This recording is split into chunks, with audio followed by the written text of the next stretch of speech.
abinda za a rinka yi ka dinka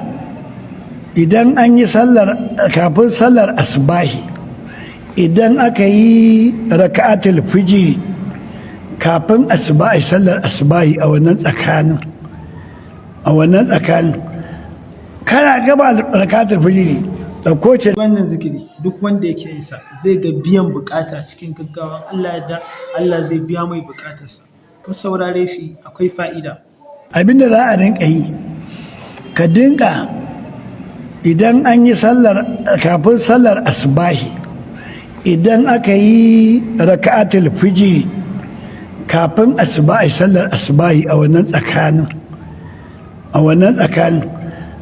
kana gaba raka'atul fijiri dauko carbi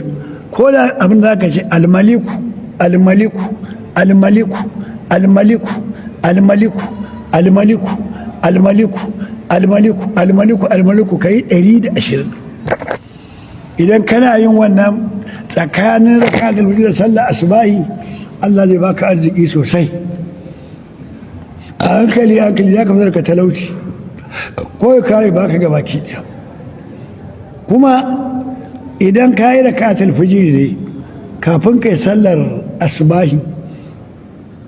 ka karanta la ilaha illa anta subhanaka inni kuntu minaz zalimina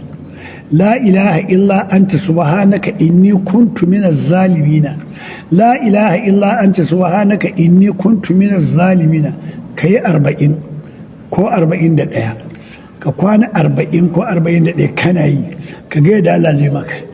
in kana zamce ta ko da yaushe kuma Allah duk abin da ka roƙe shi sannan zai amsa maka duk abin da ka roƙi Allah a sana Allah zai amsa maka kai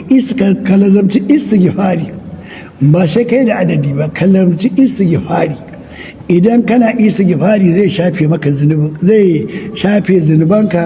kuma Allah zai buɗa maka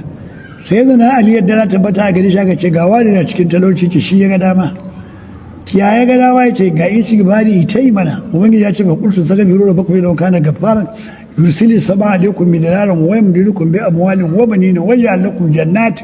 ويجعل لكم أنهارا دين كان istighfari zai baka gida zai baka gona zai baka ƴaƴa zai baka rijiya ko famfo duk abin da ake barwa Allah zai baka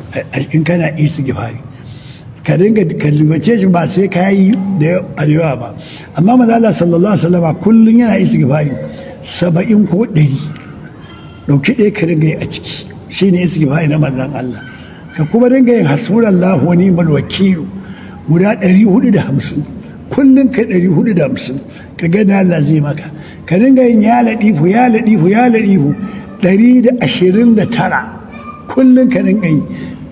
ka ga yadda Allah zai maka wannan duk hanyar da za a samu kuɗi ne kuma ana ruwa yanzu da damuna ana zabga ruwan nan kai inna ɗaya kalkawsar fasalli li rabbika wa nahar inna shaniyaka huwa labtar ka ringa yin 100 ka roƙi Allah ya baka gani kuɗin sai Allah ya baka ka samu lafiya ka fara roƙon lafiya sannan ka nemi kuɗin ka nemi cika da imani ba kuɗi kawai za ka nema ya baka ba ya baka kuɗin kuma ya baka lafiya kuma ya baka cikawa da imani in kana lafiya sai ka tasarrufi da kuɗin in babu sai da rinka ma tasarrufi ka roƙi lafiya a roƙi cikawa da imani a roƙi ƙasa a roƙi addu'o'i me aka ga ya kamata a yi addu'a a kansa to mutane su yi a kansa bala'i Allah ya sauwaƙe shi dole kowa ya guji bala'i rabbana atina fid dunya hasanatan wa fil akhirati hasanatan wa qina azaban nar